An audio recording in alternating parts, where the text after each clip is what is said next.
ലോകത്തിൽ തന്നെ ഏറ്റവും പോപ്പുലർ ആയിട്ടുള്ള ഡയറ്ററി സപ്ലിമെൻ്റ് ആണ് ക്രിയാറ്റിൻ മോണോഹൈഡ്രേറ്റ് എന്ന് പറയുന്നത്. ക്രിയാറ്റിൻ സപ്ലിമെൻറ്റ്സ് കഴിച്ചാൽ മുടി കൊഴിച്ചിലുണ്ടാവും. ക്രിയാറ്റിൻ സപ്ലിമെൻറ്റ്സ് എല്ലാ ദിവസവും എടുക്കുന്നവർക്ക് ക്യാൻസർ വരാനുള്ള ചാൻസ് ഉണ്ടോ? സ്ട്രിക്ട്ലി വെജിറ്റേറിയൻ ഭക്ഷണം കഴിക്കുന്ന ഒരാൾക്ക് ക്രിയാറ്റിൻ സപ്ലിമെൻറ്റ്സ് കഴിക്കണോ വേണ്ടേ? ഹായ് ഫ്രണ്ട്സ്, ഞാൻ ഡോക്ടർ പ്രസൂൺ. ഇന്നത്തെ വീഡിയോയിൽ ക്രിയാറ്റിനെ കുറിച്ച് നിങ്ങൾ ചോദിച്ചിട്ടുള്ള ഈ ക്വസ്റ്റ്യൻസിൻ്റെ ആൻസേഴ്സ് എന്താണെന്ന് നമുക്ക് കണ്ടുപിടിക്കാൻ ശ്രമിക്കാം. So welcome back to doctor. നമുക്ക് ആദ്യമായി ക്രിയാറ്റിൻ എന്താണെന്ന് പറയാം. ഈ ചാനലിൽ തന്നെ ഞാൻ പലതരത്തിലുള്ള വീഡിയോസ് ക്രിയാറ്റിനെ കുറിച്ച് ചെയ്തിട്ടുണ്ട്. ഇത് 12ാമത്തെ വീഡിയോ ആണ്. ക്രിയാറ്റിനെ കുറിച്ച് ചെയ്തിട്ടുള്ള എല്ലാ വീഡിയോസും ഒരു പ്ലേലിസ്റ്റ് രൂപത്തിലാക്കിയിട്ടുണ്ട്. ഈ പ്ലേലിസ്റ്റിൻ്റെ ലിങ്ക് നിങ്ങൾക്ക് കാർഡ്സിലും ലൈക്ക് ബട്ടൻ്റെ താഴെയൊക്കെ കാണാം. പക്ഷേ ക്രിയാറ്റിനെ കുറിച്ച് ബേസിക്കലി നിങ്ങൾ അറിഞ്ഞിരിക്കേണ്ട കുറച്ച് കാര്യങ്ങളുണ്ട്, അത് പറയാം. ഇത് നമ്മുടെ ശരീരത്തിൽ തന്നെ ഉൽപ്പാദിപ്പിക്കാൻ പറ്റുന്ന ഒരു മോളിക്യൂളാണ്. 3 തരത്തിലുള്ള അമിനോ ആസിഡ്സ് വേണം ക്രിയാറ്റിൻ ഉൽപ്പാദിക്കാൻ. അതിലൊന്ന് അർജിനിനാണ്, രണ്ടാമത്തത് ഗ്ലൈസിനാണ്, മൂന്നാമത്തത് മെത്തിയോണിനാണ്. നമ്മുടെ ശരീരത്തിൽ പ്രധാനമായിട്ടും ക്രിയാറ്റിൻ ഉൽപ്പാദിക്കുന്നത് ലിവറിലാണ്. ഒരു ചെറിയ പരിധി വരെ പാൻക്രിയാസിലും കിഡ്നീസിലും ക്രിയാറ്റിൻ ഉൽപ്പാദിക്കുന്നുണ്ട്. ക്രിയാറ്റിൻ നമ്മളുടെ മസിലെത്തിക്കഴിഞ്ഞാൽ ഫോസ്ഫോ ക്രിയാറ്റിൻ എന്നുള്ള രൂപത്തിലാണ് സ്റ്റോർ ആവുന്നത്. ഈ ഫോസ്ഫോ ക്രിയാറ്റിന് അഡിനോസിൻ ഡൈഫോസ്ഫേറ്റ് എന്ന് പറഞ്ഞ ഒരു മോളിക്യൂളിന് വേണ്ടി ഫോസ്ഫേറ്റ് ഗ്രൂപ്പ് ഡൊണേറ്റ് ചെയ്യാൻ പറ്റും. അപ്പോൾ ADPയും ഫോസ്ഫേറ്റ് ഗ്രൂപ്പും കൂടി ചേർന്നാൽ ATP ആവും. നമ്മുടെ ശരീരത്തിൽ എനർജീൻ്റെ എല്ലാ ട്രാൻസാക്ഷൻസും നടക്കുന്നത് ATPൻ്റെ രൂപത്തിലാണ്. അതുകൊണ്ട് തന്നെ ആർക്കൊക്കെയാണോ ക്രിയാറ്റിൻ്റെ സ്റ്റോർസ് കൂടുതലുള്ളത് അവർക്ക് കൂടുതൽ എനർജി ഇൻറ്റൻസ് ആയിട്ടുള്ള ആക്ടിവിറ്റീസ് കൂടുതൽ സമയം ചെയ്യാൻ സാധിക്കും. അത് ഹൈ ഇൻറ്റൻസിറ്റി ഫിസിക്കൽ ആക്ടിവിറ്റീസ് ആവാം, ഹൈ ഇൻറ്റൻസിറ്റിയിലുള്ള മെൻ്റൽ ആക്ടിവിറ്റീസും ആവാം. ഇനി നമ്മൾ കഴിക്കുന്ന ഭക്ഷണത്തിലൂടെ നമുക്ക് ക്രിയാറ്റിൻ കിട്ടണമെന്നുണ്ടെങ്കിൽ അത് പ്രധാനമായിട്ടും നോൺ വെജിറ്റേറിയൻ ഭക്ഷണത്തിലേ അടങ്ങിയിട്ടുള്ളൂ. അതുകൊണ്ട് തന്നെ വെജിറ്റേറിയൻസിന് ക്രിയാറ്റിൻ കിട്ടുന്നത് കുറവാണെന്ന് വേണമെങ്കിൽ പറയാം. ക്രിയാറ്റിൻ്റെ ബെനിഫിറ്റ്സ് പല തരത്തിലാണുള്ളത്. ഈ ബെനിഫിറ്റ്സ് കിട്ടാൻ വേണ്ടി പല ആൾക്കാരും ക്രിയാറ്റിൻ സപ്ലിമെൻ്റ് രൂപത്തിൽ ഒന്നിക്കൽ പൗഡർ അല്ലെങ്കിൽ ടാബ്ലറ്റ്, ക്യാപ്സ്യൂൾ ഇങ്ങനത്തെ രൂപത്തിൽ കഴിക്കാറുണ്ട്. വേ പ്രോട്ടീൻ കഴിഞ്ഞാൽ ഏറ്റവും പോപ്പുലർ ആയിട്ടുള്ളതും ഏറ്റവും കൂടുതൽ സയൻറ്റിഫിക് സ്റ്റഡീസ് നടത്തിയിട്ടുള്ളതും ക്രിയാറ്റിൻ മോണോഹൈഡ്രേറ്റ് സപ്ലിമെൻറ്റ്സിനെ കുറിച്ചാണ്. നിങ്ങളിൽ തന്നെ കുറേ പേര് വെജിറ്റേറിയൻസ് ഉണ്ടാവും. വെജിറ്റേറിയൻ ഭക്ഷണം മാത്രം കഴിക്കുന്ന ഒരാൾക്ക് ശരീരത്തിലേക്ക് കിട്ടുന്ന ക്രിയാറ്റിൻ്റെ അളവ് കുറവ് തന്നെയായിരിക്കും. അവരുടെ മസിൽ സ്റ്റോർ ചെയ്യുന്ന ക്രിയാറ്റിൻ്റെ അളവും അതും കുറവായിരിക്കും. അതുകൊണ്ട് ഇങ്ങനെയുള്ളവർക്ക് ക്രിയാറ്റിൻ സപ്ലിമെൻറ്റ്സ് എടുത്തു കഴിഞ്ഞാൽ തീർച്ചയായിട്ടും ബെനിഫിറ്റ്സ് ഉണ്ടാവും. നോൺ വെജിറ്റേറിയൻ ഭക്ഷണം കഴിക്കുന്നവർക്കും എല്ലാ തരത്തിലുള്ള ഭക്ഷണം കഴിക്കുന്നവരുടെയും മസിലുള്ള ക്രിയാറ്റിൻ്റെ സ്റ്റോർസ് നോക്കുമ്പോഴാണ് വെജിറ്റേറിയൻ ഭക്ഷണം മാത്രം കഴിക്കുന്നവരെക്കാളും കൂടുതൽ ക്രിയാറ്റിൻ സ്റ്റോർസ് കണ്ടിട്ടുള്ളത്. പക്ഷേ ഇത് ബ്രെയിനിൻ്റെ കാര്യത്തിലേക്ക് വരുമ്പോൾ വെജിറ്റേറിയൻ ഭക്ഷണം കഴിക്കുന്നവർക്കും എല്ലാ തരത്തിലുള്ള ഓടുന്നവർക്കും ബ്രെയിനിലുള്ള ക്രിയാറ്റിൻ്റെ സ്റ്റോർസ് ഒരേപോലെയാണ് കാണാറ്. ക്രിയാറ്റിനെ കുറിച്ച് അധികം ആൾക്കാർ ചോദിച്ചിട്ടുള്ള മറ്റൊരു ചോദ്യം ക്രിയാറ്റിൻ സപ്ലിമെൻറ്റ്സ് കണ്ടിന്യൂസ് ആയിട്ട് കഴിക്കണോ, ഇടയ്ക്ക് നിർത്താൻ പറ്റുമോ ഇല്ല എന്നുള്ളതാണ്. ക്രിയാറ്റിൻ നിർത്തുന്നതിനെ കൂടെ കുഴപ്പമൊന്നുമില്ല. പക്ഷേ നിങ്ങൾ എപ്പോഴാണോ ക്രിയാറ്റിൻ സപ്ലിമെൻറ്റ്സ് കഴിക്കുന്നത് നിർത്തുന്നത് ആ ദിവസം മുതൽ രക്തത്തിലുള്ള ക്രിയാറ്റിൻ്റെ അളവ് കുറഞ്ഞു വരും. ഇത് ഏകദേശം 4 ആഴ്ച എടുക്കും. നിങ്ങൾ ക്രിയാറ്റിൻ സപ്ലിമെൻറ്റ്സ് കഴിച്ച് തുടങ്ങുന്നതിന് മുമ്പേ എത്രയായിരുന്നു ക്രിയാറ്റിൻ ലെവൽ ബ്ലഡിലുള്ളത് ആ ലെവലിലേക്ക് എത്താൻ. പക്ഷേ ഈ 4 ആഴ്ച എന്ന് പറയുന്നത് എല്ലാ മനുഷ്യന്മാർക്കും ഒരുപോലെയല്ല.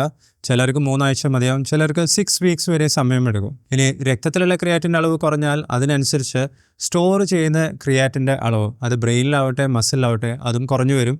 അപ്പോൾ നിങ്ങൾ ക്രിയാറ്റിൻ സപ്ലിമെൻറ്റ്സ് കഴിച്ചുകൊണ്ടിരിക്കുന്ന സമയത്ത് ജിമ്മിൽ പോയി വർക്കൗട്ട് ചെയ്യുമ്പം എത്ര റെപ്പിറ്റേഷൻസ് ആയിരുന്നു ചെയ്യാൻ പറ്റിയിട്ടുണ്ടായിരുന്നത്, അത് നിങ്ങൾ ക്രിയാറ്റിൻ സപ്ലിമെൻറ്റ്സ് നിർത്തി 2-3 ആഴ്ച കഴിയുമ്പോൾ അത്രയും റെപ്പിറ്റേഷൻസ് ചെയ്യാൻ പറ്റുന്നില്ല എന്നുള്ളതും നിങ്ങൾക്ക് മനസ്സിലാക്കാൻ സാധിക്കും. അതായത് നമ്പർ ഓഫ് റെപ്പിറ്റേഷൻസ് കുറഞ്ഞു വരും.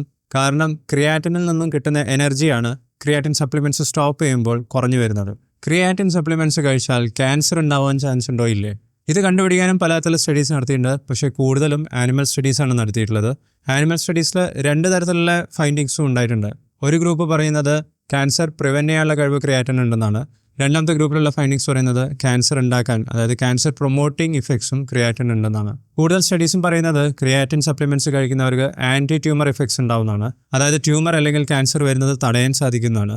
വളരെ കുറച്ച് സ്റ്റഡീസിൽ മാത്രമാണ് ക്രിയാറ്റിൻ എടുത്തു കഴിഞ്ഞാൽ ചില ആനിമൽസിൽ ബ്രസ്റ്റ് ക്യാൻസറും കോളോറെക്ടൽ ക്യാൻസറും പാൻക്രിയാറ്റിക് ക്യാൻസറും വരാൻ സാധ്യതയുണ്ടെന്ന് പറയുന്നുള്ളൂ. പക്ഷെ ഒരു കാര്യം ഓർക്കേണ്ടത്, ഇപ്പം ഞാൻ പറഞ്ഞ ഫൈൻഡിങ്സ് എല്ലാം ആനിമൽ മോഡൽസിൽ നടത്തിയിട്ടുള്ള സ്റ്റഡീസാണ്. മനുഷ്യന്മാരിൽ നടത്തിയിട്ടുള്ള സ്റ്റഡീസൊക്കെ പറയുന്നത് ക്രിയാറ്റിന് ക്യാൻസർ പ്രൊട്ടക്റ്റീവ് ഇഫക്റ്റ് ഉണ്ടെന്ന് തന്നെയാണ്.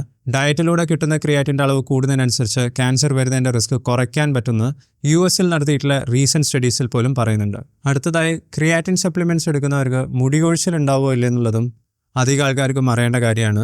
ക്രിയാറ്റിനും മുടി കൊഴിച്ചിലും തമ്മിലുള്ള ഒരു ബന്ധം ആദ്യമായിട്ട് കണ്ടുപിടിച്ചത് 2009 നടത്തിയിട്ടുള്ള ഒരു റാൻഡമൈസ്ഡ് ക്ലിനിക്കൽ ട്രയലായിരുന്നു.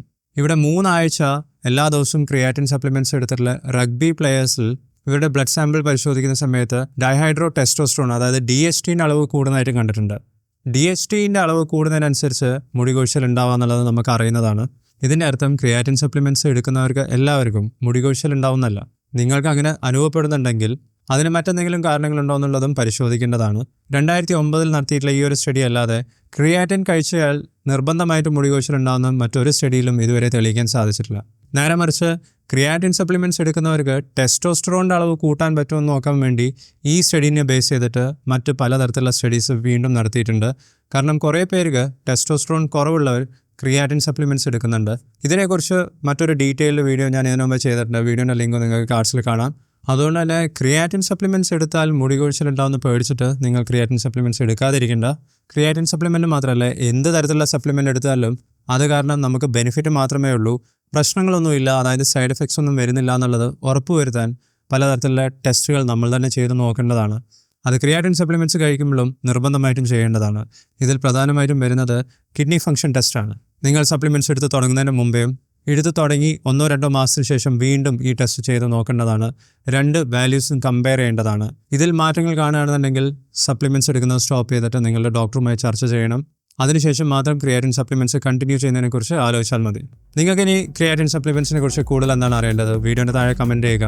ക്രിയാറ്റിൻ സപ്ലിമെൻറ്റ്സ് എടുത്താൽ അത് കിഡ്നീൻ്റെ ഫംഗ്ഷൻ എങ്ങനെയാണ് ബാധിക്കുന്നതെന്ന് അറിയാൻ നിങ്ങൾക്ക് താല്പര്യമുണ്ടെങ്കിൽ ഈ വീഡിയോ കാണുക. ഈ വീഡിയോ നിങ്ങൾക്ക് ഇഷ്ടപ്പെട്ടാൽ ലൈക്ക് ചെയ്യുക. ചാനൽ സബ്സ്ക്രൈബ് ചെയ്തതിന് നന്ദി. ഞാൻ നിങ്ങളെ അടുത്ത വീഡിയോയിൽ കാണാം. ബൈ.